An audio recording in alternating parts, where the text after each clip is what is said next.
Being neat and tidy is fine up to a certain point. Actually, I think it's a good thing, but why would you throw away other people's belongings without permission just because you want to tidy up? Being a minimalist will change your life. James proudly says this right in front of me. Really? Well, why don't you show me? Let's see how your life is going to change then. My name is Nicole, and I am 28 years old. I'm an illustrator by trade, but when I say illustrator, I'm not drawing characters. I mostly focus on designing things like advertisements. Drawing has always been my passion, so I'm living my dream. My husband James and I have been married for almost 2 years.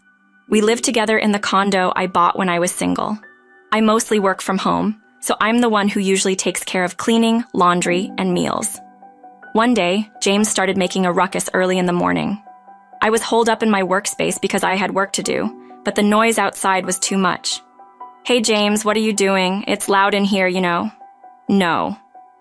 I open the door of my workspace and dust is swirling around in the hallway. I can't help but grimace at the suffocating dustiness. James notices me and announces, eyes shining, I'm becoming a minimalist. A minimalist? Yes, a minimalist. People who live with just the essentials. Haven't you heard of it? No, I haven't. Well, I don't know much about it either, but a colleague recommended a seminar and it was fantastic, so I've decided to become a minimalist. Oh boy, this sounds like a headache. That was my first impression. James is usually a nice guy and doesn't have many complaints, but when he finds something he's passionate about, that's all he can think about. He gets so engrossed that he doesn't consider how it affects anyone else. It's really a hassle because he ends up only thinking about himself. This time around, it could even impact our married life. So I decided to caution James before he does something extreme. Look, whether you're into Minnie Mouse or minimalism, stick to decluttering your own stuff, okay? I manage my things, so don't touch them without asking. James looks at me puzzled. Huh? Why? You probably don't know much about minimalism, Nicole. Let me show you how it's done. No thanks, I didn't ask for this. Actually, I'd rather you not get involved at all. And he looks so smug about it, which is irritating. Ignoring my feelings, James begins his enthusiastic lecture. So, let me explain what minimalism is all about. I heard this great talk at a seminar and... Oh, this is going to be tedious. Sorry, I have a deadline. Got to get back to work. I quickly blurt this out and retreat to my workspace. What a headache this is becoming. Complicated. Once James starts something, he dives in deep. I just hope it doesn't interfere with our life. The next day, as I feared, James does something unbelievable. After working late into the night, I decide to take a short nap in the bedroom. I wake up around noon and prepare to get back to work. Wait, where's my tablet and pen? My essential work tools have vanished. Why? They were definitely here this morning. I scour the house, but can't find my tablet and pen anywhere. Panic sets in. What do? I have sketches due for delivery tomorrow. I contact my client and explain the situation. Thankfully, they're understanding and extend the deadline by a day. Despite searching some more, I still can't find them. When James comes home that evening, I ask if he knows anything. Actually, my work tablet and digital pen have gone missing. I can't find them anywhere. James nonchalantly responds, Oh, you haven't found them yet? They're on the far end shelf in the kitchen. Wait, what? I can't believe my ears. Why would they be in the kitchen? And how do you know this? Because I hid them. I wanted you to experience the joys of minimalism too. Seriously, at this point, I can't think of anything else to say. James is grinning as he spouts nonsense, and it's giving me a headache. Look, here it is, the thing you've been looking for, Nicole. James pulls my work tools off the kitchen shelf and hands them to me with a proud look. Look, it's not here, it is. Don't you have something else to say? Huh? Like what? You hid my stuff without asking and you can't even say sorry. I couldn't work today because of what you did. Well, you got a day off, didn't you? You had a whole day to relax, so it's all good, right? Excuse me. James doesn't seem to grasp why I'm upset. He starts eating dinner without any sign of understanding how I feel. I can't believe this. How can he be so clueless? I'm so disgusted with James that I lose my appetite. Sorry, I'm going to bed early.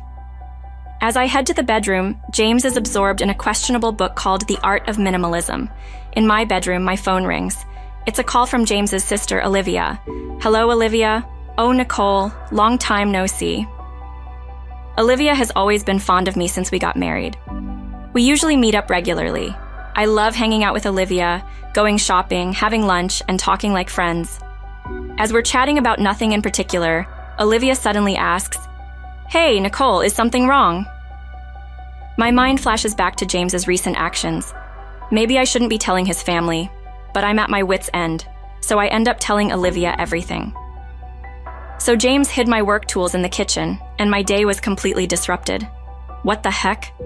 Olivia responds in a voice filled with rage. Is he out of his mind? Believe me, I thought the same thing. This time, Olivia's anger reaches a boiling point, and she continuously spouts invectives against James. Well, he brought it upon himself. In fact, it's more abnormal that James doesn't think his actions are strange. Nicole, should I say something to him? He might bother you again. No, it's fine. I'll speak to him again tomorrow. Thank you for worrying about me. Don't mention it. If something comes up again, just give me a call, okay? Olivia was concerned to the very end, but this is between James and me. I can't bring Olivia into this. Besides, if I convey my feelings to James clearly, he should understand. The next day, I confronted James with my feelings once again. Hey, James, about yesterday, I want you to stop touching my stuff. What? Why all of a sudden? I've been helping you live minimally, and you're rejecting that for some reason. James seems to be the one upset. This is ridiculous. I'm the one who should be angry here. But making a scene here won't solve anything, so I calmly express my feelings. I get that you're into minimalism, and that's fine, but keep it to yourself. Stop involving my things. What are you talking about? I'm doing this for you. If you really care about me, then do nothing.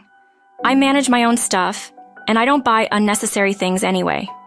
What the? Don't you want to change your life? James suddenly takes the conversation in an entirely different direction. Listen, Nicole, being a minimalist can change your life, okay? You live with just the essentials, meaning you get rid of unnecessary stuff. That's the essence of minimalism. By doing that, you develop a simple mindset and a strong spirit that won't break easily. You'll understand it eventually. I'll make sure you do. My life? What is he talking about? We're discussing him not involving my stuff, right? James's nonsensical philosophy left me at a loss for words.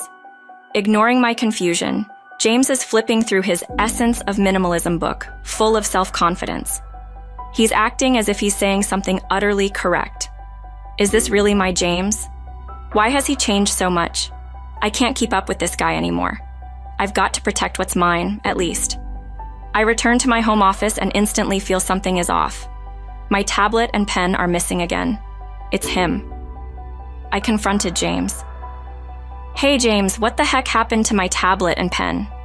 Nonchalantly, he said something unbelievable. I threw them away. Wait, you did what? Did he just say he threw them away?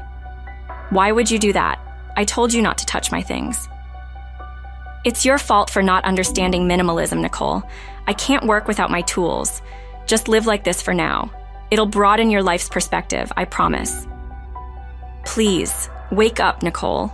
You just don't get it. Minimalism makes life better. I can't. It's hopeless. There's no understanding between us. Feeling my fondness for James wane at the speed of light, I calmly reached for my mobile phone and told him, I'm calling Olivia. Why? Ignoring James, who looked puzzled, I sent Olivia an email. She arrived right away. Hey folks. Olivia, why are you here all of a sudden? Ignoring James, Olivia entered and pretended to know nothing.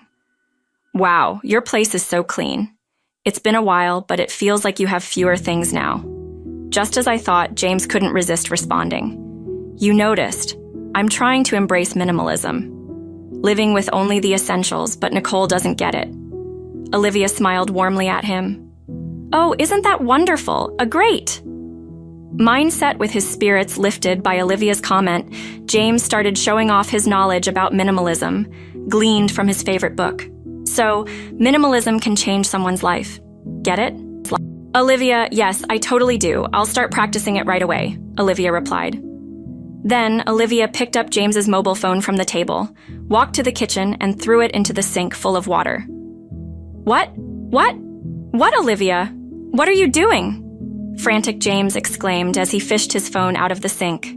His expression was half surprised, half angry, but Olivia didn't care. She started throwing away James's possessions one by one. "Ah, there's my brother's laptop. Don't need this, so it's going too," Olivia remarked as she tossed the laptop. "This is the game James is obsessed with. Don't need this, right?" Without a second thought, Olivia threw James's cherished game into the trash. James just stood there, completely stunned. "All right, everything's clean now, right? Now I'm a minimalist too. What do you think?" Olivia declared. It seemed James finally realized what was going on. He raised his voice, filled with anger. "Hey, what are you doing? Throwing away someone else's stuff without permission is just unbelievable." The moment he said that, Olivia's smile vanished. She glared at James with a coldness in her eyes unlike anything he'd seen before. "Huh, unbelievable. What you did to Nicole was pretty much the same," Olivia retorted. Clearly flustered by Olivia's words, James didn't know what to say. "You threw away Nicole's work tools, didn't you? Unless you can support her on your income alone, which you can't since you're just an ordinary employee, this is outrageous. Nicole makes way more money than you," Olivia continued, her tone sharp. "Well, and you have the nerve to push your ideals onto your wife and make her life miserable. You're so creepy. Shame on you," Olivia scolded. "Wait, Olivia, any more of this, and my mental health will..." James tried to interject, but facing the harsh reality, James turned pale. He was even breaking out in uncomfortable sweat. "Next time you pull something like this, I won't forgive you. I'll make sure you and Nicole get divorced, regardless of how you feel," Olivia threatened. Then Olivia turned to me, bowing apologetically. "Nicole, I'm really sorry. My brother may be foolish, but he means well. Please overlook this incident." "Of course," I replied with a smile. "Thank you for going to such lengths for me." As she left, Olivia gave James one final warning before heading home. The atmosphere between James and me was now distinctly awkward. The first to break the silence was James. "Nicole, I'm really sorry. I was just thinking about myself," he said, bowing his head. As I looked at him, I felt my anger quietly dissipate. "As long as you understand, being a minimalist is great, but within limits.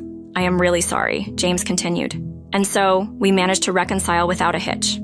Ever since that incident, James has stopped throwing my stuff away without asking. He continues his minimalist lifestyle, but doesn't touch my belongings anymore. Now, when he wants to declutter the living room, he'll first ask, "Can I throw this away?" Just the change alone shows how much he's grown. That said, it's not all bad. Thanks to James, our home is now cleaner than before. That's a fact. The space feels more open, and I can sense newfound freedom in our daily lives. "Nicole, what about this ornament? It's gathering dust and taking up space.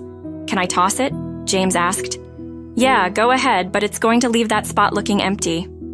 "How about we buy a smaller ornament together next time?" I suggested.